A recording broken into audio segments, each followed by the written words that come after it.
No, per me è assolutamente un pregio aver con intensità interpretato una gara. I ragazzi hanno fatto questo con intensità, dall'inizio alla fine hanno cercato di fare gioco e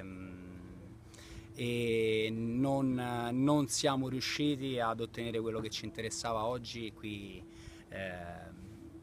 in casa del De Angelis, cioè fare punti. E per me è stato un esordio un po' amaro. Io ringrazio Marco e tutto lo staff del Peperino per questa occasione e ringrazio il mister Bonetti, insomma, che ha fatto sicuramente un grande lavoro con i ragazzi, era 3 anni che stava con loro e io prendo questa eredità.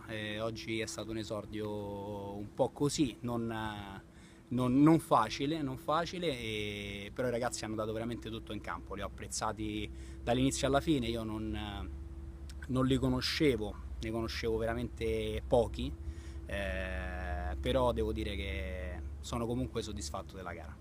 La prestazione di Fabrizio Giovannetti è stata ottima, ha fatto girare la squadra come hai detto tu, e ha dato intensità, ha dato anche rottura al gioco e insomma è stata ottima e non siamo riusciti comunque ad ottenere ciò che volevamo.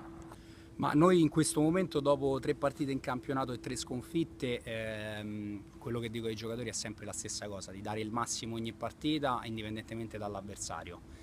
Se è un avversario che lotta per i nostri stessi obiettivi, quindi un diretto concorrente, ce ne dobbiamo mettere probabilmente un pizzico di più perché sono quelli i punti che fanno poi la differenza ai fini della classifica.